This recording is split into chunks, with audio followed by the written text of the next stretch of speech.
most of the people I talk to are thinking that like this is just the calm before the storm. Like those were the first shots across the bow, and we're about to see things much worse.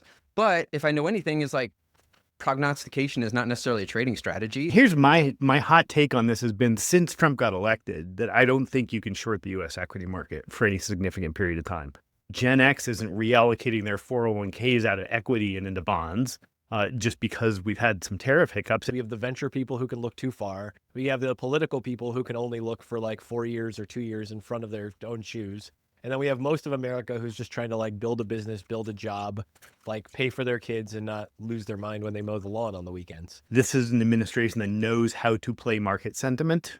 Whatever else you think about them, they understand that they move the market by what they say. The term structure was not pricing it out long term, that this was going to be an issue long term. And it's still not pricing that.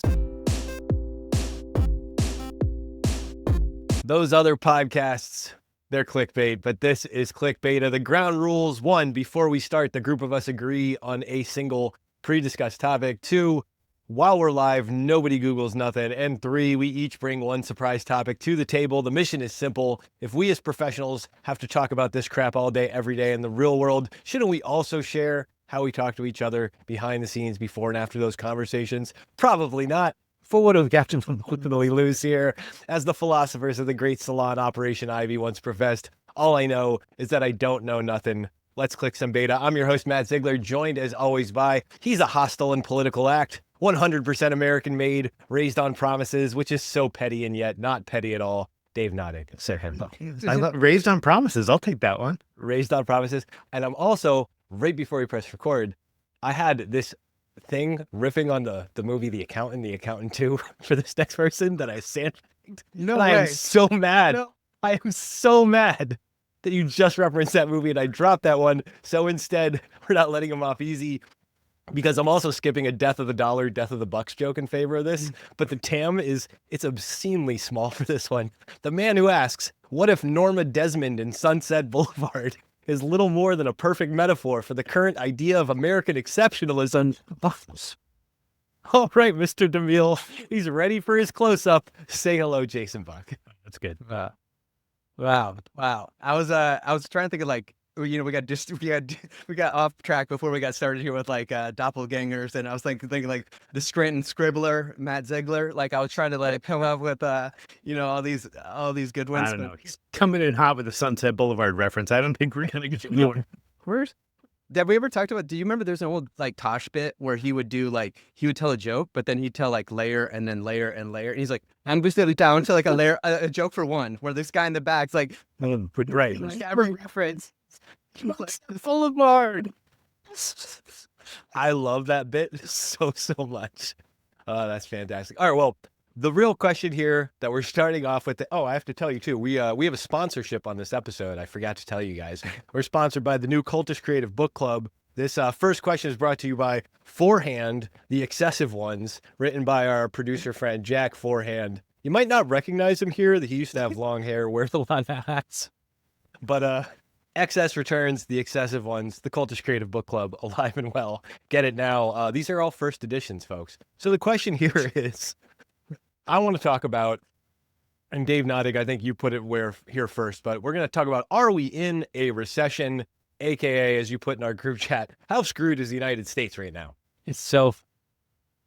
Dave, make us cry. But honest question, are we in a recession? Are we screwed? Like, is the end nigh? We're so far away from NBER to actually declaring a recession. I think we've got like one chick, which is the negative GDP print. Woo! Okay, that's one out of like 7 things on the I don't remember all of them, but like we haven't had the payrolls roll over. We haven't had consumption really roll over. We haven't had industrial production really roll over yet. All the signs are pointing that direction. So I guess those of people who are cheering for a recession can take heart in that. But from an actual like print the recession that goes with the gray bars on all your Fed charts now, I think we're still a ways off from that happening. But boy, doesn't it feel like we're heading towards it? Like all this short cycle data seems to be pointing in one direction and one direction only. What are you thinking, Jason? It feels like all the leading indicators are saying either we're on the precipice of it or in one. I feel this pain, but I don't know. I also feel like the hockey stick shock in the other direction. Are we one tweet away from like, everything's fine? Everything Dude, is we're awesome. one tweet away from so many outcomes. I know. Everything is cool when you're part of the team. The I didn't know we had a question for this. I was here to talk about Wrexham and Bodo Glimt. I didn't know we were signing up finance. Fantastic. I thought this was soccer day. There's like Dave said, like but we keep changing the definitions. But by the way, do you guys see like the Atlanta Fed had to change their GDP definition because of the gold imports? Like so once again, like everything, well, it's subject to change.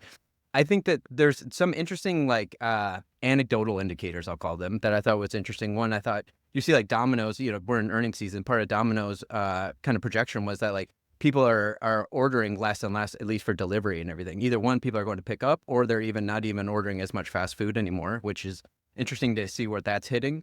And then the other one I think that's fascinating, I think we've probably talked about before. I follow a lot of like Flexport and stuff, looking at like our importation, and everybody's talking about like, the ships are, there's lack of goods coming out of China and everything. But what the hard part is, and hope, I hope people figured this out in COVID, but they seemingly didn't, is there's amazing bullwhip effects when we talk about supply chains, right? Like, and it takes a long time for these things to work through. And so, for example, I'm a little circumspect about like the container capacity coming in, because a lot of people front ran it, right? Like a lot of people were bulking up on orders before because they were worried about what's coming in. A lot of people were switching to air freight to try to get ahead of it and everything. And so you're going to see that drop initially, right? So then that'll make headline news, right? Or whatever. But actually you'll see maybe the uptick in originally because they bulked up on inventories, right? And so what we'll see is like people will use those data points for whatever news cycle, Matt, is you're referencing, like everything's great, like everything's awesome, and like that's gonna be amazing until it falls off a cliff, right? And so it's like the bullwhip effects on supply chains, I think are, and that relates to me and more to recessions and everything like that, is like these things take a long time to work their way through. And then more importantly, they're gonna have a wave-like function. And so people will use different points in that wave to describe whatever their political beliefs are or whatever their economic beliefs are. I just always have a hard time, recession for whom, and like the nuances of that. I think it's really difficult to pinpoint, when we are in recession, what does that look like? And for, what parts of the economy, what jobs, et cetera, like what consumers, I think that's always really difficult to quite figure out. But like, the vibe check, sentiment check are like, yeah, it does feel like we're getting there. And I mean, most of the people I talk to are business owners, and a lot of those business owners import their products from overseas, and they're definitely scared. That one. I think that wave function part is super important here, because this is audio engineering nerd Matt on this, the wave function thing, where I hear it is it's like standing waves, right? So you can have a single wave that's disruptive in some way. The question is always, what other waves does that line up with? So like in audio engineering, you have that problem of a standing wave is you have a bunch of waves that get layered over each other. And as soon as you combine waves that are at the same peak trough or the same cycle, weird shit starts to happen. Well, I think that's the real risk right now, because I'm with you, Jason. It's like really hard to know exactly how this is going to roll through. We understand like on core goods, like if you're talking about widgets from China, we can map that out. We saw that in COVID. The bigger question is, okay, that's all going to hit. We're going to start recognizing that if you tease apart the GDP print we just had, we did in fact get, one of the big positives was a ton of inventory going on, but one of the big negatives was massive importation as everybody front ran. And that's a negative on how you calculate GDP. So that could bullwhip back the other way on the next print. But meanwhile, we've got probably a services recession well underway. Like the services data has already been really soft. And the thing that would normally juice that is tourism in the core months of the United States, the core tourism months of the United States, which are starting right now. And we know all those numbers are coming down. So there is this risk that the services sort of problem, which is mostly self-inflicted by brand, not a tariff issue, that services issue is going to hit right when we're starting to try to process the actual impacts of the supply chain disruption. So, if those both hit at the same time, that could feel really ugly. If they sort of stagger a little bit, it could make this feel a little bit more normal.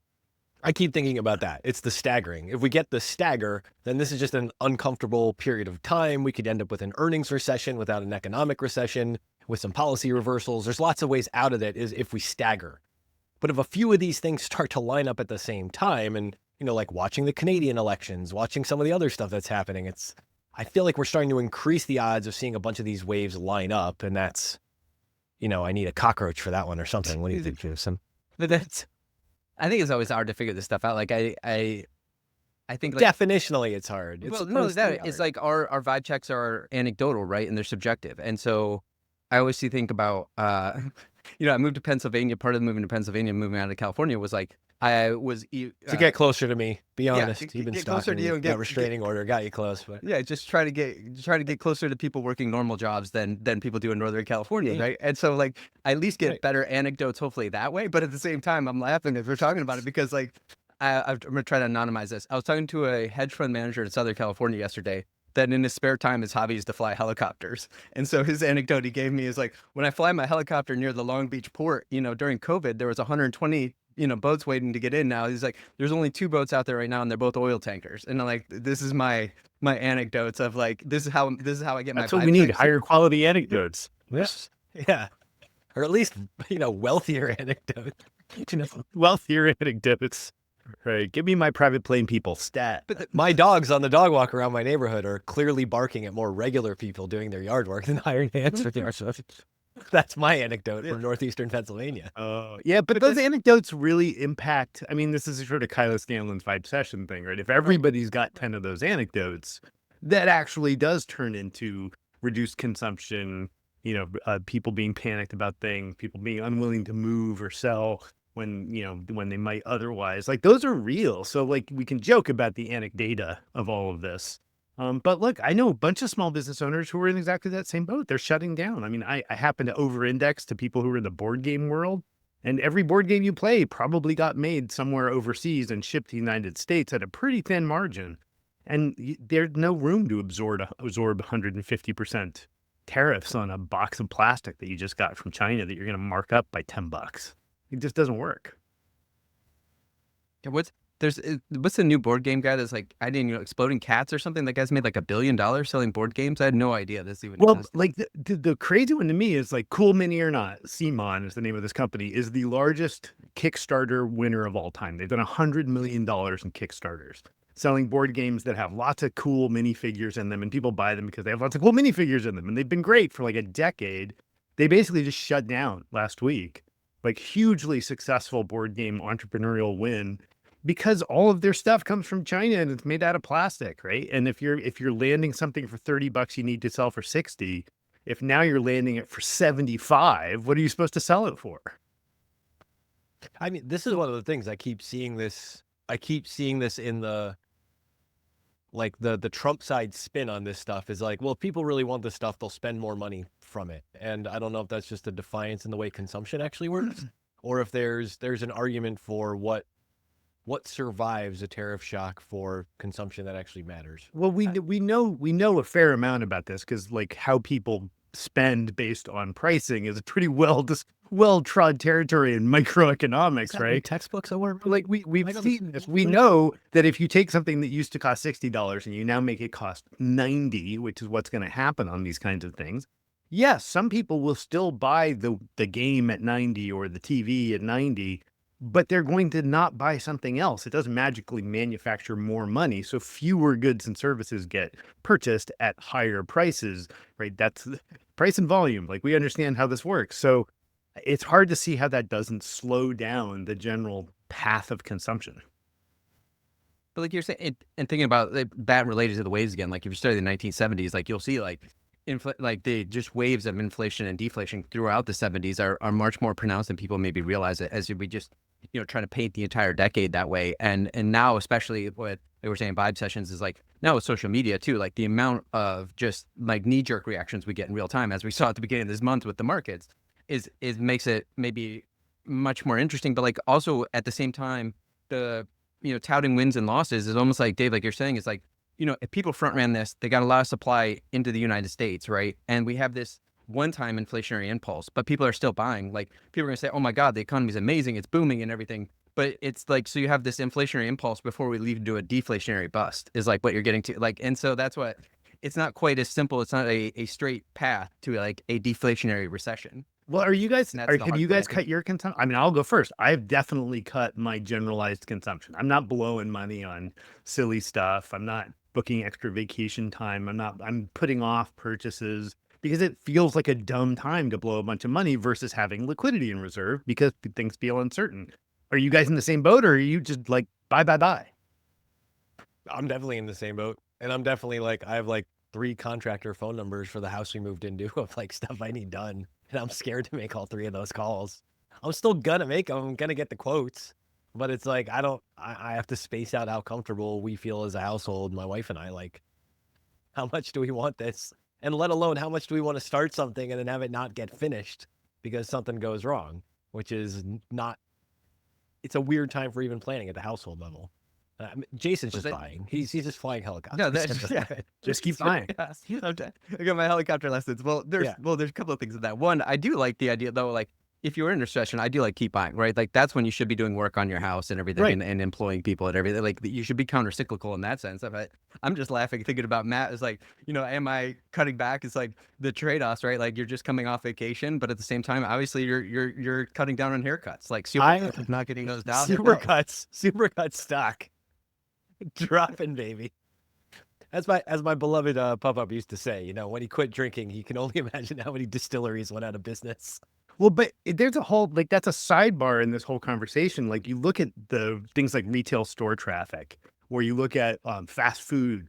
We've seen massive shifts in brand winners and brand losers in the last 3 months that have blown me away. Like the Costco Target differential on foot traffic is like the widest retail bloodbath I've ever seen in my life.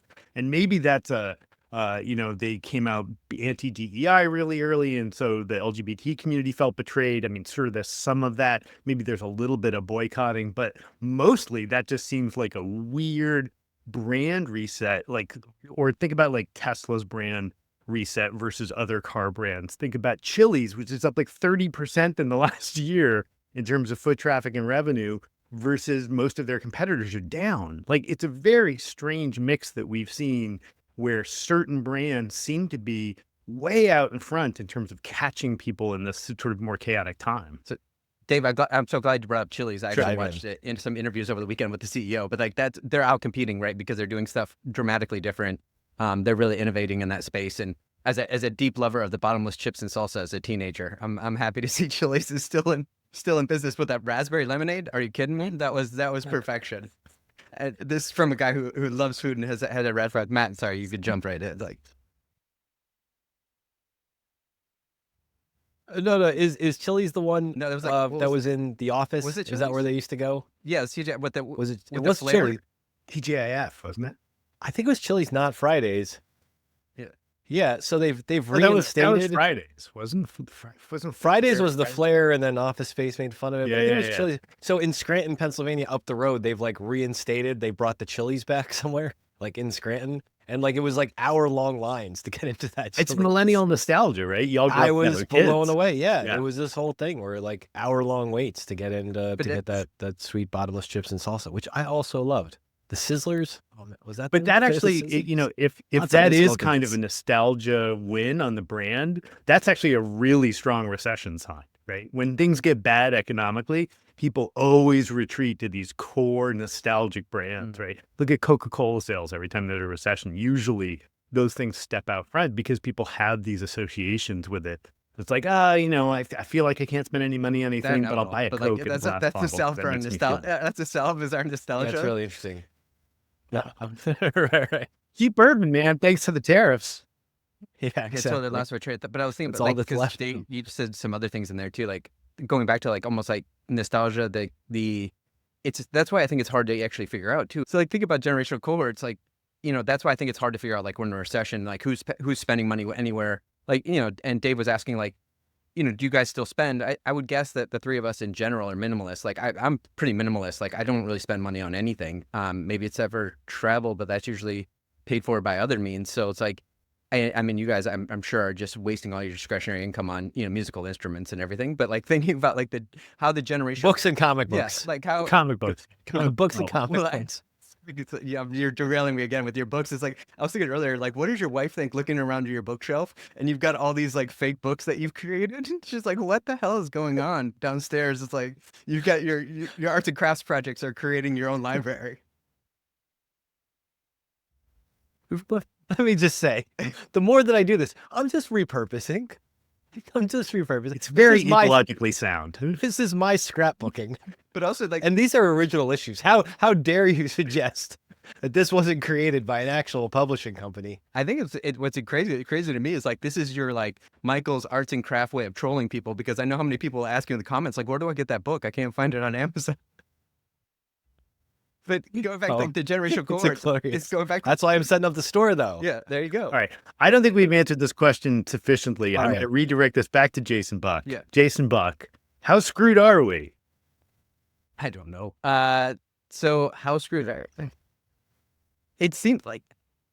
So what's been interesting, I'll think about it related to the sense that like the first few weeks, especially the first week of April, right? We're getting into the end of April here. Like it felt like not even COVID, it felt more like 2008 levels of like pandemonium in the markets, right? Where you were up 24/7. Certainly those market days. Yeah, like that's where that market time really sped up. That Kairos felt like we were back in like 2008-ish. And then what's crazy though, in the last week, I mean, today we're down, I think, going into the recording here, but like otherwise the last week was pretty flat.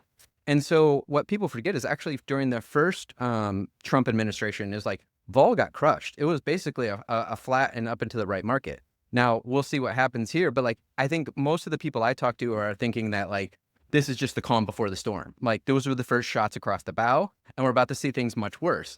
But if I know anything, is like prognostication is not necessarily a trading strategy, and a lot of times, pretty much everybody's wrong, or they're broken clock, they're right twice a day. So as much as it seemingly looks definitely like we're screwed, I'm not sure what you do about it. Like maybe Dave, I'll not answer the question by throwing it back to you. It's like, what do you do about it if we are screwed? Like you said, you cut back on your personal consumption. Like what are other options? I mean, here's my hot take on this has been since Trump got elected that I don't think you can short the U.S. equity market for any significant period of time. Not because I think U.S. corporate earnings are going to rally like crazy because we're all of a sudden going to be printing money in the actual economy, but because multiples are going to expand because we're going to be in a deregulatory environment where effectively oligarchy is going to determine the winners and losers. And I think it's really tough to bet against the top of the market cap food chain when that market cap food chain is actually going to be dictating pro-company policy for themselves. That doesn't, like I said, it doesn't mean they print more money, but I do think it means people keep throwing money into the market to own those companies. And that means that, whatever company that's at a PE of 30 could still go up, even though the economics are bad, because it's going to go to a PE of 40. I mean, go look at what PEs were in the 80s, right? I mean, we have been in this multiple expansion market for a very long time, largely driven, I think, by structural flows. For all the discussion about is China selling bonds, I think it's pretty clear that Gen X isn't reallocating their 401ks out of equity and into bonds just because we've had some tariff hiccups. If anything, payroll still shows up every Friday, and most Fridays we still get a net buy in the S&P 500 because everybody gets their money back into the market. Well, as you know, there's no. Seems hard to bet against. Yeah, as you know, they're not even thinking about it. They don't make allocation decisions, right? They're all in like target date funds and their 401ks, right? And as you know, that impulse is like nonstop, like buying. I will say that, like, to put a fine point on it, though, that what I did find interesting is that first week of April, when we were having more of the chaos, is like if you still went 1 year out with like put options, they were relatively cheap. And I'll get into like cheaper, but like as you guys know, like I like to be long risk assets, but then hedge because nobody can necessarily predict the markets. And I say relatively cheap, meaning like you can't tell if options are cheap or expensive until after an event, right? Like most of the time they're expensive, and then when after an event happens, they were too cheap. But what's interesting is like it's a they were story, not a they are story. But like the term structure was not pricing it out long term that this was going to be an issue long term, and it's still not pricing that. So I think that's a really interesting thing. Like exactly whether the market in general, in aggregate, is right about the pricing on long term options or not. I guess we'll see. But Matt, what do you think you do? Well, I think you cut back in consumption. You figure out what you need to do at your household and at your business level first, but then the second level and the big wave that I'm looking at, and this is right in line with what Dave was just saying, is we watched monetary and fiscal spending. Like rates are still relatively high. If you want to do a lot of projects or whatever else, you can't plan because of the policy uncertainty. But with Fed funds where it is right now, it's a little bit restrictive out there, and that's not a bad thing. It's just where they are. And now, if all of a sudden we're stopping all this flow of money from the government sector back into the economy, like we've kind of like choked things off. We can hold this choke for so long, but then I can't imagine a scenario where we have a recession or an actual real downturn or where there's real crisis that this is produced, where the government doesn't turn around and just like open the throttle. And that's the part where it's like, even if you want to be out of risk assets or being more conservative or whatever you want to solve for on the financial planning level with your portfolios, like if this really goes off the rails to the downside, are you telling me this government's not going to turn around and all of a sudden interject a bunch of stimulus and cut the hell out of rates really fast? This is a COVID level, like self-inflicted pandemic on one end, potentially, but there's also the reversal to that on the other end. And I think that playbook is there faster than ever if we really screw this up. Yeah, and I think this is an administration that knows how to play market sentiment. Whatever else you think about them, they understand that they move the market by what they say. They probably front run the market by what they do, but that's a separate issue we'll never probably know about.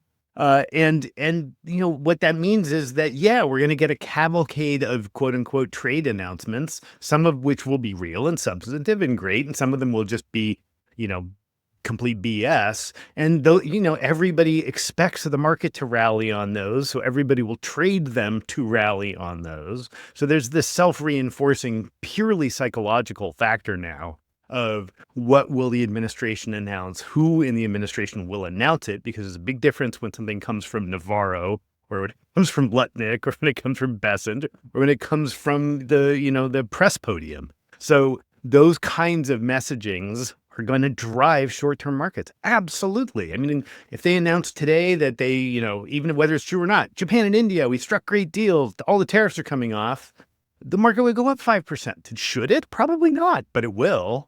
So but just like the other first run of the administration, what was it? 2.5 years till phase one of the Chinese trade stuff like actually went into place. Like, yeah, and we'll have the thing, we'll make announcements. USMCA was 3.5 years. It basically took the entire term, right? The entire term. The term was actually done. But I'm skeptical. Related to there's two things related to that, Dave. I could guess what you said. That's like you're saying is they said we would take the pain, and it looked like for maybe the first week of April they were kind of saying that, but then maybe we heard behind the scenes that, like, speaking of front running, is like who could run into Trump's office faster before whatever advisor got in there. Put something in his desk before the next new front running. Yeah, the new front running. But they're to the desk. Yeah. No, it's literally like dead light down linemen in front of the Oval Office. So you don't think they'll take the pain, like once sentiment gets high enough? But what is that sentiment point? Like, do you have an idea of like at what point do they flip? I think when we start getting into the fall, if we're still in like economic chaos, then the re-election stuff, that the midterms become really sensitive. I think they have about 3 or 4 months, maybe. We start getting towards the end of summer. And if the numbers still look bad, if the polling numbers still look bad, if GOP folks are still getting harassed in their own town halls in their, bright red districts, then we're going to see some very quick backtracking. I think they probably get the summer, and then all bets are off. I think it's summer, but I think it's next earnings cycle. I think it's those two. Those are two other waves that I see stacked on top of each other. I think it's the polls, and when we start to see the election cycle crank back up. But then I also think we're seeing the corporate response a la COVID to suspending earnings guidance and saying we're not going to talk about forward earnings. So you think in July when we start getting the second quarter earnings results, like that's the beginning of it? I think you can say we can't put guidance out right now and you're probably okay, or you can tone down what your guidance is. I think once we get into 2 quarters of that or more, then all of a sudden the next discounting of equity valuations follows that. If you can't have guidance, you get another leg lower in markets, and then that puts additional pressure on the administration because those waves would line up with each other, and that's a problem.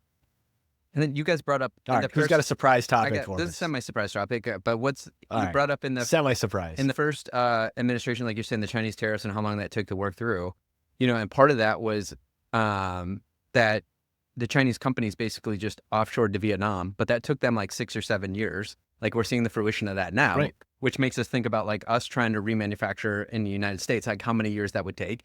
And then we talk about nearshoring and friendshoring, how we'll just do it in Mexico. But like, am I an idiot that just like, those are clearly American-owned companies in Mexico right on the border, like we've done for decades. But it's clearly Chinese-owned companies in Vietnam. But everybody keeps talking about like, it's Vietnamese-owned companies and it's benefiting the Vietnamese people. Like, I'm so confused by that. Well, I mean, it is in the sense that their factory workers are making the stuff, not Chinese factory workers. right? I mean, that's true. But this is what globalization did, right? Yeah. It pushed the capital all over the world and people figured out how to do stuff in multiple locations. And that's just the landscape. Like that's the pieces on the board. I don't know. I'm confused by this too, Jason. Like in the same way, it's like, are we being realistic about this? Perfect, Like, have you met perfect these business people? perfect segue to my optimism question. Here's This section is brought to you by the All In More Nadig thing. And I want to just point out, featuring the special section here in book 5 of my 85 BB65 Heaven. So if you haven't read that, that's special for you, sir. Oh, that's such a great issue. My Blue Heaven. That's a killer Swamp Thing. I feel seen and appreciated. Thank you. So here's my let's try to be optimistic question. It's not necessarily optimistic by default. Assume that these Chinese tariffs stay on for a significant amount of time, which I think they will because I don't think she's playing. So in that world, if you're a young, hungry entrepreneur with some capital, that should create some real opportunities in the goods market in the United States, right? You can't obviously start manufacturing, Nikes in, Western Massachusetts in a hurry, but I think there are some other interesting things. I've been thinking about this specifically in the board game and nerd world. And it turns out the only thing that we actually manufacture effectively and efficiently in the United States for nerds is card games. Like Magic the Gathering, it's made in the United States, printed in the United States, stuck in a little foil pack in the United States. So where else do you think there might be real, genuine opportunities for entrepreneurs to jump into the goods business while we're in sort of a 2-year halo of China not being able to play? You guys have to have some good, there got to be other ideas. It can't just be go make a trading card game. There's got to be something else. No, and this is where I love that Jason's inside of this, because like legacy brands and other like quirky, weird local stuff is an obsession that I had, but he takes to a whole other level. So I can't, like, bated breath for his response because I'm not buying Magic the Gathering cards. Like, that's dark dates for me. What do you got? Well, first thing I thought when Dave said that, I was like, oh man, I'm long New Balance, short Nikes. Is that what you're saying? Because New Balances, most of them are actually made in the U.S. But when Dave, you can see Matt and I just started to light up because of like, are you in our phones? Because like poor Matt just paragraph long text from me at like 5 in the morning or 2 in the morning. Like basically I have this other group chat where we work on like a lot of like American manufacturing and bringing back nostalgia brands, because it's one of the things I'm kind of obsessed with. But more even on the fashion side of like an American run LVMH, like with truly artisanal products.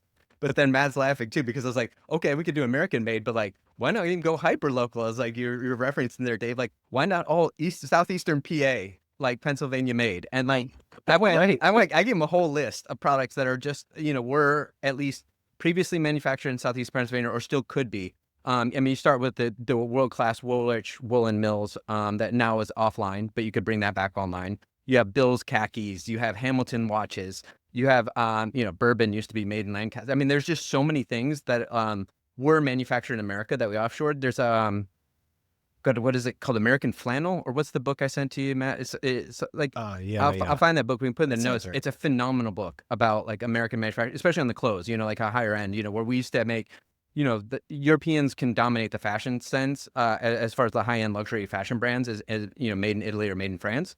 But as far as like quality stitching and well-made clothes, like America dominated that for almost a century. And that's why we have these great brands like Filson and Woolrich and Carhartt and all this stuff. But then they got moved offshore. But like, and those could easily be reshored. Is it doable? Yeah, I think what's the math on it? The math is, it's more the machines, right? Like it's unfortunately going to be much more robotic, right? And as you read about, like there used to be like the sock capital of the world was in Alabama. Like all of these places have changed over time. So unfortunately, it's going to be much more machines. But I can't remember if we've ever talked about this more publicly. But my family comes from the machine tool industry in Michigan, and for a long time, my dad worked with Haas machine tools that are CNC. They're large CNC machines. Like these things are hundreds of thousands or millions of dollars, and you can run an entire factory off of those. And so Haas actually builds the factory that builds the mini factories, mainly in Oxnard, California.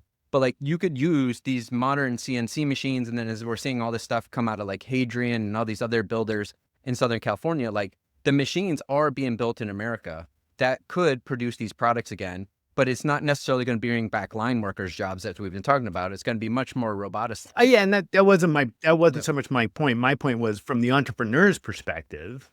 right? If all of a sudden the socks now cost 150% more when they hit the retail shelves, that's some margin to do something different. And to your point, maybe all the angles are higher end, right? I mean, maybe that's the most immediate thing, is to be able to say, hey, you can get the cheap Chinese stuff that's now expensive, or you can spend the same amount of money and buy something that's just expensive and good.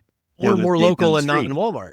Right. More local and not in Walmart might be the thing. It might be it's yes, it's more expensive, but it also might not be nationally available, or it might not be everywhere, or it might not be just in rich enclaves of like little coastal societies. Like, I don't know, maybe they're the ones who are ordering Jason stuff and stocking it on shelves. But like Dave, like you said, I think about it. It's a simple trade off, right? For the last few decades, we went offshore because it was just economically cheaper, right? Everybody was just running their P&L and their margin calculations, right? And because of the U.S. Navy, you know, we know our Zihan and did all that. But I think what people miss a lot of times is like the Chinese post is subsidizing all of that stuff getting shipped to America. That's why it's so cheap. Right. The second one that we're going to find out on Friday is if the de minimis tariff comes up, if they do implement that or not. And I'm curious if you guys think that's going to happen on Friday. But then that changes those economics, like you're saying. It's like not necessarily Chinese cheap goods, but then if those margins get close enough, and as an entrepreneur, you can look at those margins and go, well, if I make it in America and I have to only do interstate shipping and commerce, like I can actually make this work at not necessarily that much higher of a price point, where the calculus and the trade-off for the consumer is pretty simplistic. Is like that's all it really takes, is just figuring out the calculus on your P&L. The calculus on your P&L, and then your brand strategy around it. Because the other part, if you're going to do that and lay into that investment, you have to go, okay, there is a non-zero chance that I do this in 6 months into doing this, or 6 years down the road. Woo! Like, guess who undercut you and ripped your margin out of your... Yeah. Well, that's which what I was is, thinking. you almost have to build Dave's luxury. premise was like, yeah, but that's what I was thinking. Dave's premise, though, that it was like, if these, I think he premised it with, if these tariffs are here to stay and the Chinese tariffs are here to stay For a like, number that's of the years, thing. It's right? Like if we get 2 years. For enough a period of time. Yeah. If we had some clear communication or clear guidelines or clear line of sight that these things were permanent, then entrepreneurs will adjust. That's always been the hard part that everybody's been talking about. It's like, as they're all over the place, it's impossible for people to make those predictions. And like, Matt, you're referencing, like, companies have stopped even giving guidance on these quarterly calls. Yeah. And this part about what you said, Dave, too, is really important. Like Magic the Gathering is also it is a socially proven game and strategy. When I mean socially proven, I mean people play this game with each other, and that's a big part of the value that it provides. So I think for anybody who's going to do this from an entrepreneurial sense, it's what are you doing to get social buy-in, to mobilize social capital around this thing, so people will champion this through that cycle. That's hard to do, but that's a great question. All right, what do you guys got? But with one other one, Dave, I think the same guy, I'm going to look it up, that wrote American Flannel. He's the one that just came out recently. And I want to get your take on this, that like Gen X is struggling the most because it was the generation where we're like, hey, it's more cool what your job is. Like, if you can make a living having like an artistic job, that's cool. Not know how much money you make. Like, as long as you can make a living having an artistic job. And now all the AI and LLMs are taking away those artistic jobs. I think that was an interesting kind of hot take on the differences between generational cohorts. Yeah, thanks for the preview. We've got Neil Howe coming up on Rabbit Hole here on Excess Returns next week. That should be up talking about the fourth turning and the role of Gen X and Millennials right now. The weird thing about sort of where we are generationally that I'm going to talk to Neil about is that Gen X is kind of supposed to be stepping into its elder roles now, right? We're supposed to be the ones that are the heads of state and the masters of companies. And there's certainly some of that that's true, like Elon Musk is a Gen X, JD Vance is Gen X, like those are legit.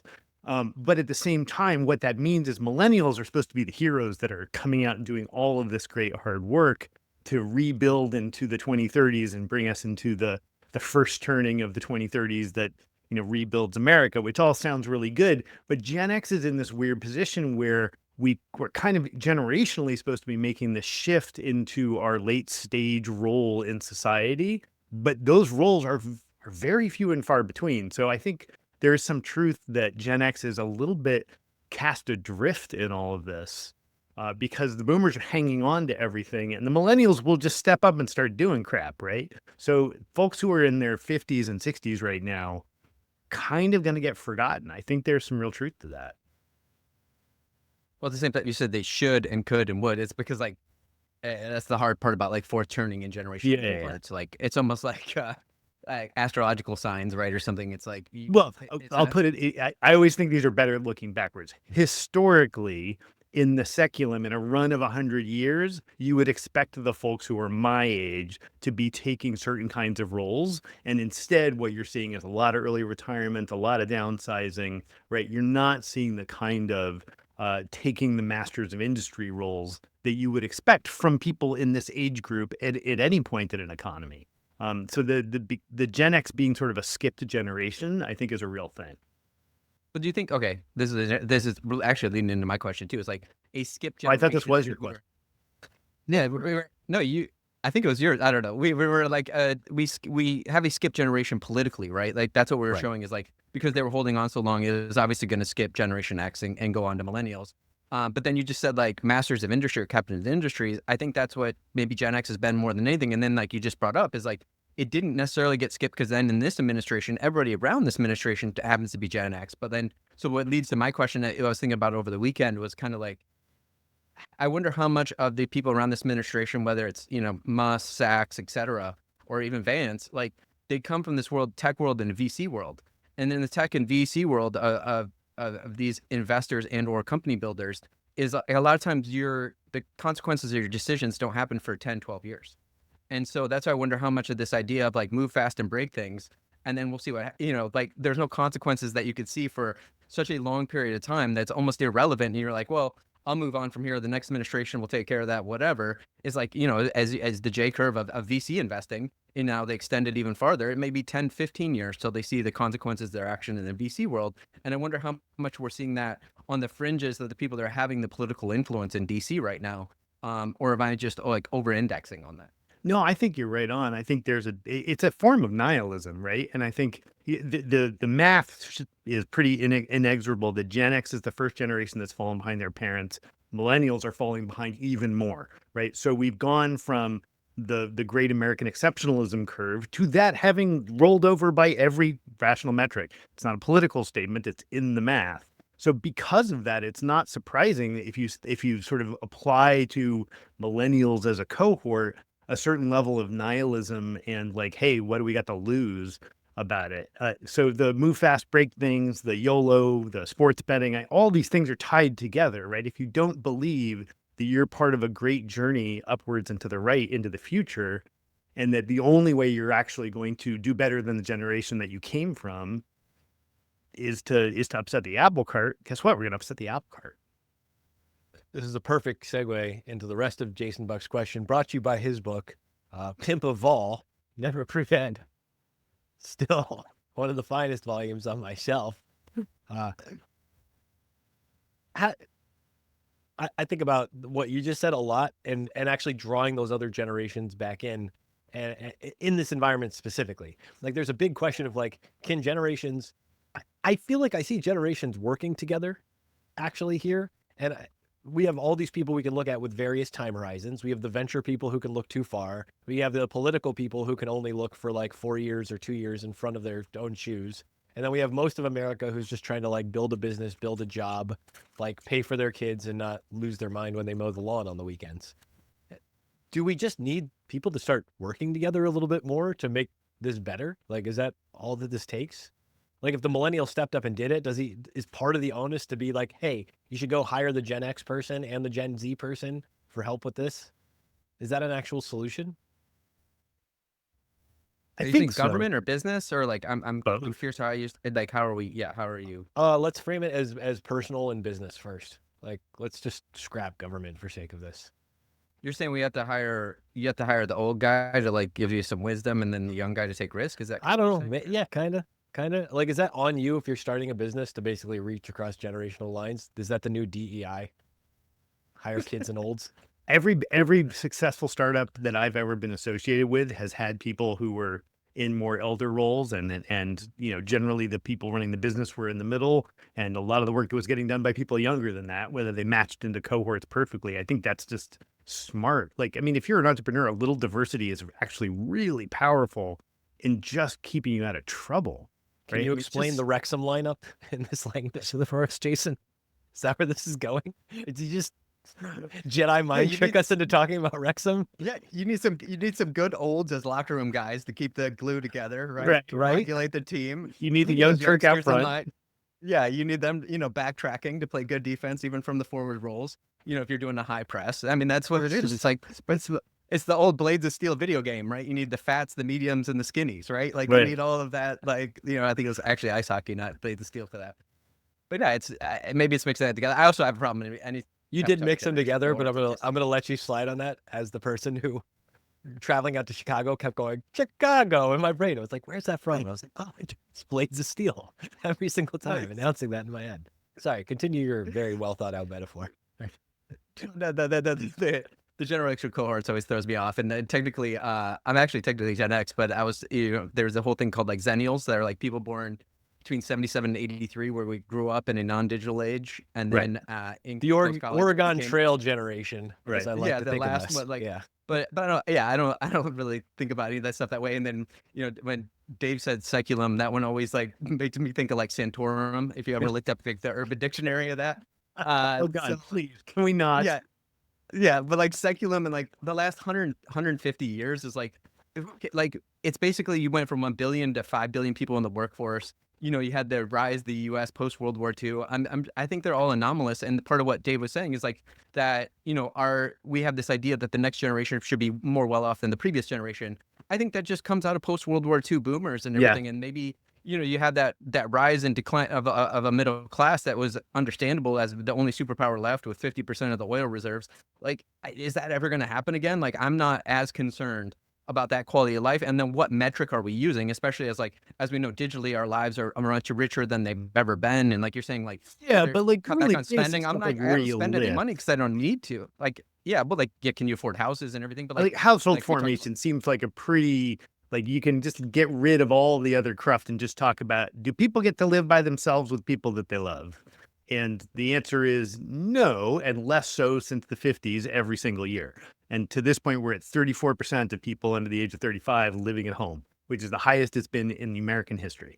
So like, that's a thing. that's a Like good that has changed, right? Now, maybe that can be a good, maybe that turns around into broader multi-generational family living, which I think actually has a lot of positives. But like, I'm not saying these are all negatives, but you can't say we're not rolled over.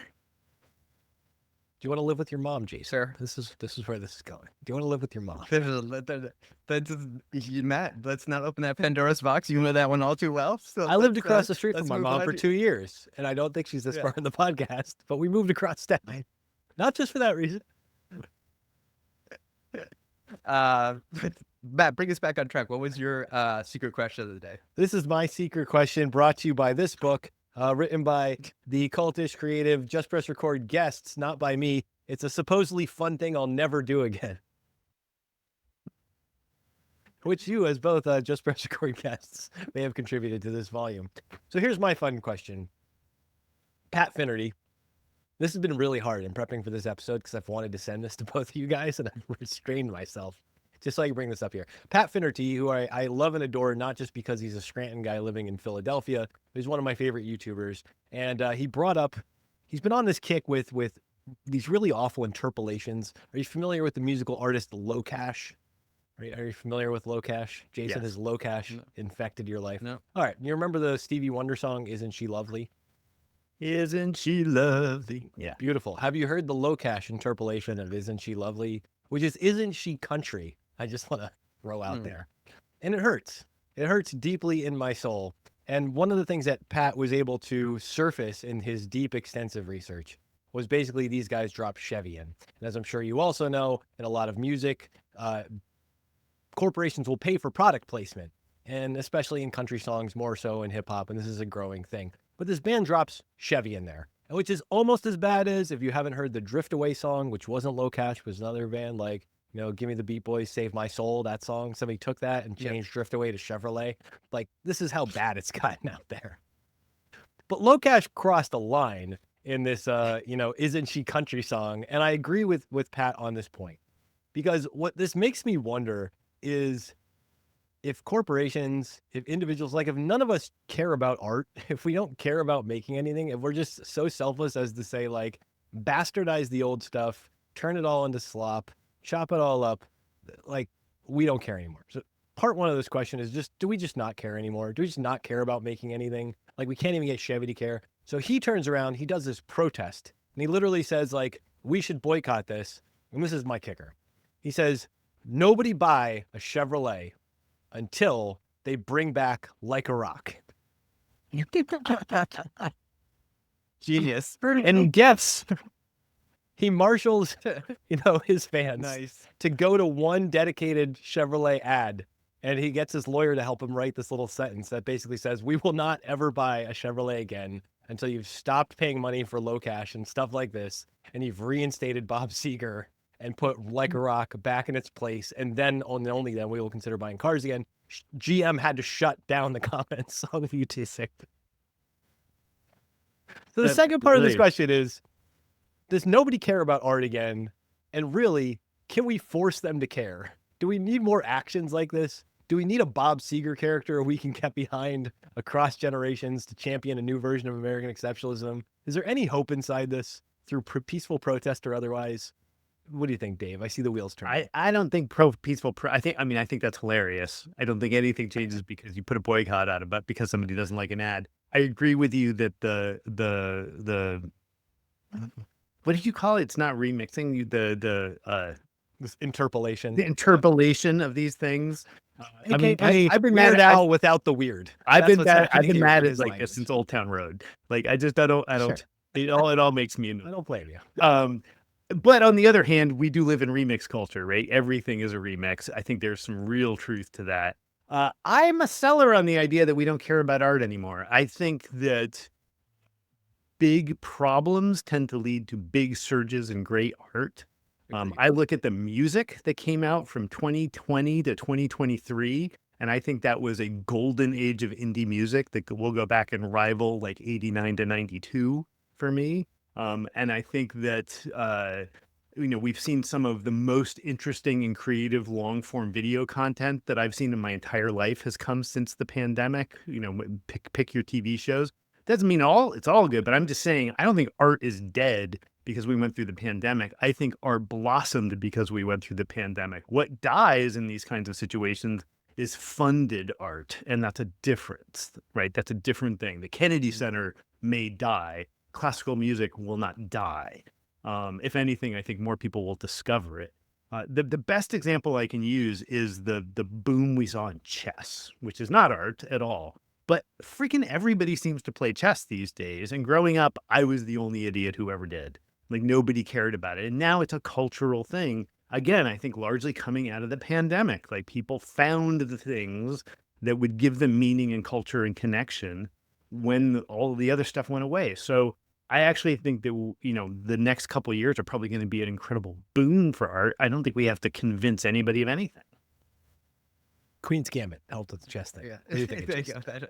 There's so many things in there. One anecdote I want to pull out because Dave brought up Kennedy Center. I was on my morning walk this morning. I actually happened been listening to a podcast with Rubenstein, and maybe the Kennedy Center was financed because he donated 120 million as he ran the Kennedy Center over the last decade. That's obviously helpful. But he had what I'm laughing about though is he had a great quote. Is like he's the only person in history to be fired at especially the Kennedy Center any post as running it that then be fired by a president that then was replaced by the president. So Trump fired Rubenstein and replaced it with himself.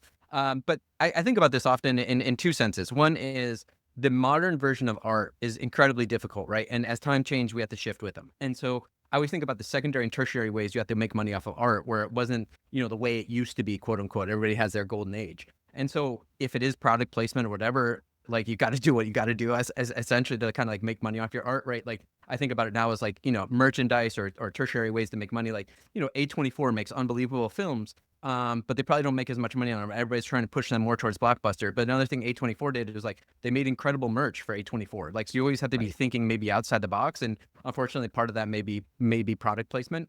But what I do love too, though, is like as I know you guys think about this often, is like, one, I love how the nomenclature changed. Slop is such a good word. Like it's just so good.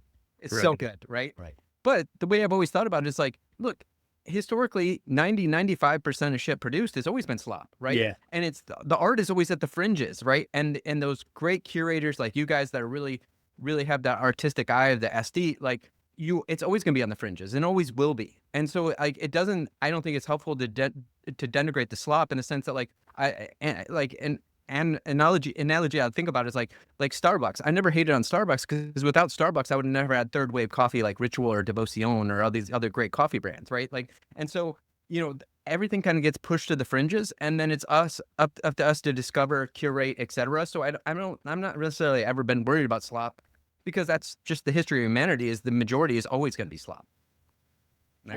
Inside of all this, like if that song doesn't happen, Pat Finnerty doesn't make that video. And if Pat Finnerty doesn't make that video, I'm not laughing hysterically for the last couple of weeks as he continues to post updates on this campaign post for dress. And granted, I'm going to send you in a flurry of texts like all these videos. So my apologies for like the 2 hours of that content and all the Like a Rock and other Bob Seger classics I've subjected my wife on. Like night moves at like 7:30 in this morning, taking her to work. She's like, really? This is how we're starting the day? Night moves. Yeah. All the classics. But yeah, I think recognizing that 95% of it is going to be slop, it's going to be crap, it's going to be garbage. But then it's up to us to just like repurpose, talk about, do our version of it that just makes it a little bit better. I'm a big believer in that. I think if we just take the time to reflect and make stuff a little bit better and make stuff for our friends to laugh, smile about, whatever, that goes a long friggin' way with this stuff. Well, also the like the solipsism of it, right? Like we love to like denigrate the slop and everything and show like we have this eye and this art, like, and we want to bring it back. Like we're just so pumped on ourselves. But at the same time, like the way I look at it is like, Matt, like your other podcasts are phenomenal, but they're never going to be huge, right? Because they're not slop. Like that's part of the trade-offs.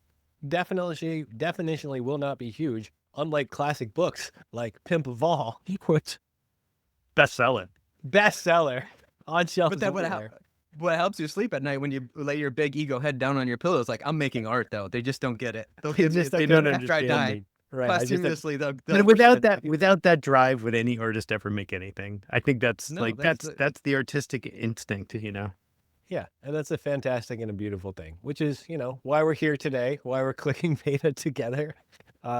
Any final points? Dave, you've had a couple of great posts out lately.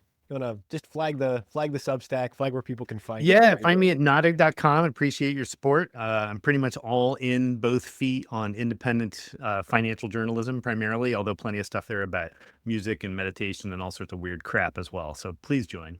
My inbox had a jerk quote in it this morning. So the new phone book is here. I finally the first half of my new CFA ETF book is out. So I had to get a Navin Johnson reference in. You have to. You just have to. Jason, you doing anything besides cheering for Wrexham? Are you excited about Liverpool's victory without an asterisk? You cheering them on? What's going on in your life? That was good to watch. I sent you that Bodo Glimt, the Northern Norway, team that's playing Tottenham on Thursday. That's so fascinating. Cool. But you can catch me at something I know neither of you care about. But if you see me at the Kentucky Derby this weekend, say hi, please. I'm sure there's a great Venn diagram overlap of click beta consumers and Derby fans. Do you have a nice hat picked out? Do you have a nice hat? You got a good wear? What's the fashion? How you rolling? Can we get a picture? Oh yeah, I'll send you. It's a ridiculous cowboy hat that I'm all hat, no cattle. All hat, no cattle. Well, I'm all Bob Seger these days. That's all you're gonna get from me. That's all I'm gonna be listening to on the way in, to the Derby. I'm telling you, perfect. There's a couple of playlists of just like the versions of great, like the 1994 greatest hits cassette that I'm sure I still have on box here somewhere. Like there's some expanded playlists of stuff, and they're like 30, 40, 60 songs deep.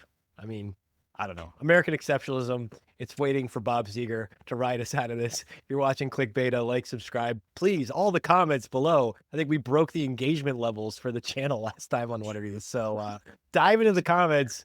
Send the worst. Send all the hate. Call us slop. This is all generated by AI anyway. You can't hurt our feelings. Thanks for watching. We're out of here. Thank you for listening. If you enjoyed this episode, please like and subscribe and tell a friend. Matt Zeigler is a managing director at Sunpoint Investments. Jason Buck is the chief investment officer at Muted Funds. Dave Nadig is an independent financial futurist and hopeful ETF expert. No information in this podcast should be construed as investment advice. Securities discussed in the podcast may be holdings of the hosts or their clients.